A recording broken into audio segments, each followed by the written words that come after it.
Before we even start, let's set the tone. This isn't the modern clap it up next play NFL. This is ego, pressure, pride, contracts, and men who've been taught since Pop Warner that weakness gets you replaced. One bad throw, one missed block, one stupid penalty, and suddenly the sideline turns into a crime scene. You've seen the highlights, but what you probably didn't see is what it cost, who paid for it, and what changed afterward. Let's start where embarrassment meets anger.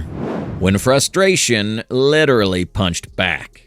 Primetime, Giants, Washington. The moment that flipped everything wasn't a sack or a hit. It was an interception. Odell Beckham Jr. is already hot. Always has been. Eli Manning throws a brutal pick with New York leading, and OBJ loses it. He storms down the sideline, rips the helmet off, and fires it at the kicking net like it personally betrayed him. Except, this time, the net fights back. The thing topples over and smacks him right in the face. Replay it in slow motion, and it looks like karma clocking him. No fines, no suspension, but the Giants lose 29-27, and Beckham walks away concussed, embarrassed, and immortalized forever as the guy who got punched by practice equipment. That clip followed him for years. Every outburst after that, people brought up the net. That's the thing about sideline meltdowns. You don't need a fine for it to cost you.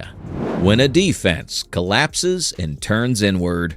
Fast forward to Washington. Not just losing, getting destroyed. Down 56-14 to Dallas. The season already dead. Pride gone. Patience evaporated. Jonathan Allen and Darren Payne started jawing on the bench. Finger in the face. Words you don't say to teammates. Then Allen throws a punch. On camera, on national TV, on their own sideline. No suspensions, no fines. Coach Ron Rivera shuts it down publicly and buries it fast. But make no mistake, that fight became the symbol of that season. A defense that didn't just break coverage, it broke trust. Sometimes the meltdown isn't about anger. It's about everything finally snapping at once.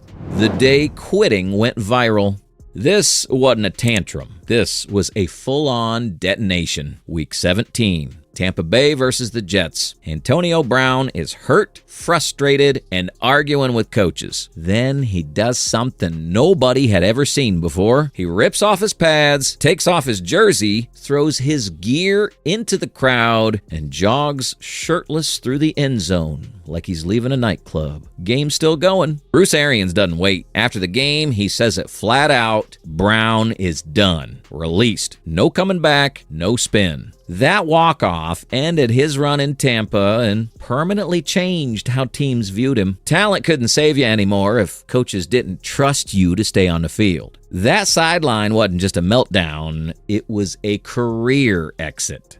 Even gods crack sometimes.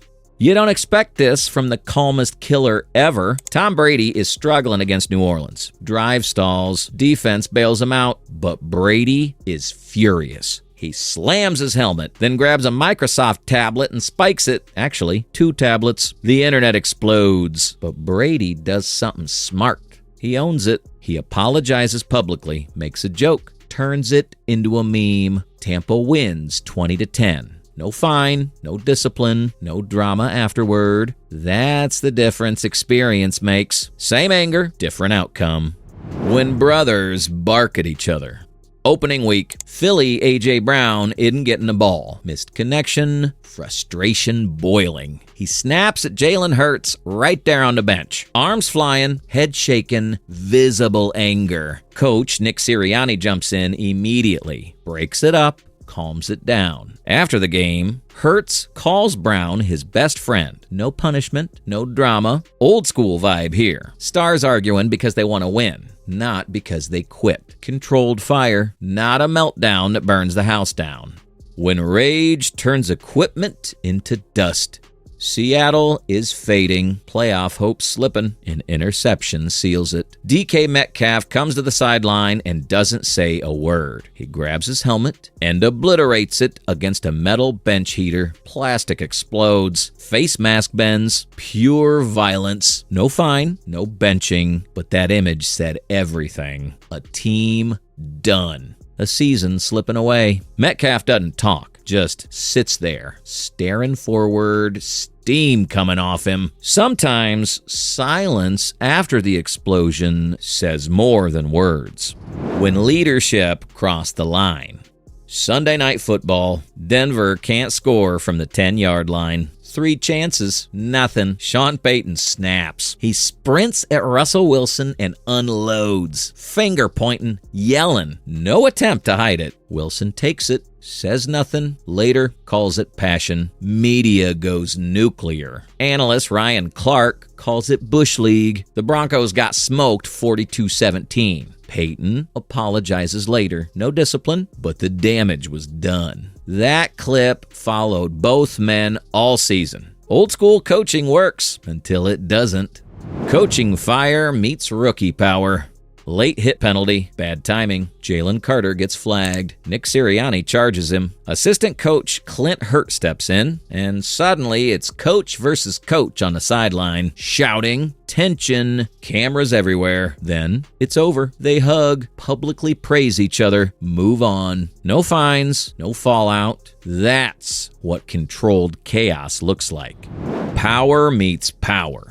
Monday Night Football, Kelce is heated. Travis Kelce steps toward Andy Reid, barking. Reid doesn't yell, doesn't flinch. He shoulder checks Kelce like a bouncer. That's it. Both laugh it off later. Chiefs win 22-9. Old school respect. 2 alphas. No ego spiral.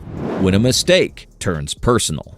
Late fourth quarter, Cardinals down 1. Amari DeMercado breaks free, then fumbles through the end zone. Game over. Jonathan Gannon explodes, gets in his face, swats his arm, loses control. Next day, Gannon apologizes publicly, calls it his mistake. DeMercado isn't cut, isn't benched, but that clip, it stuck. Young players never forget moments like that. When anger spills off the field. Devontae Adams snaps after a loss. Helmet slammed. Then something worse. He shoves a cameraman. Charges filed. Later dropped. Adams requests a trade shortly after. No suspension, but the Raiders move on that offseason. That shove wasn't just frustration. It was the end of a relationship. Young talent, old emotions. Fourth quarter. Deep ball hits the hands. Drop. George Pickens slams his helmet twice, cursing under his breath. 5-minute meltdown, then silence. No benching, no suspension. Just a reminder, talent buys patience, but not forever. Sideline meltdowns aren't about anger. They're about pressure leaking out. Some moments get laughed off. Some end careers. Some expose cracks teams pretend aren't there. Old school football taught you to swallow it. Modern football puts a camera on it. And once it's out there, you don't get to take it back. That's why these moments live forever. If you made it this far, you already know something most casual fans don't. These moments weren't just guys being emotional. They were pressure leaks, cracks in the armor, snapshots of how thin the line is between control and chaos in the NFL. Every helmet slam, every shove, every scream on the sideline tells you who can handle the heat and who's one bad play away from blowing everything up. Some of these guys bounced back. Some never recovered. And a few had their entire careers defined by a single clip that lasted 5 seconds. So, if you want more stories like this, the kind they don't show you in the highlight packages, the ones that actually explain what happens next, you already know what to do. Hit like if even one of these moments made you sit back and say, damn. Subscribe if you want more raw NFL stories with no sugarcoating, and comment which sideline meltdown you think crossed the line the hardest. Because football isn't just played on the field. Sometimes the most dangerous plays happen 10 yards behind it.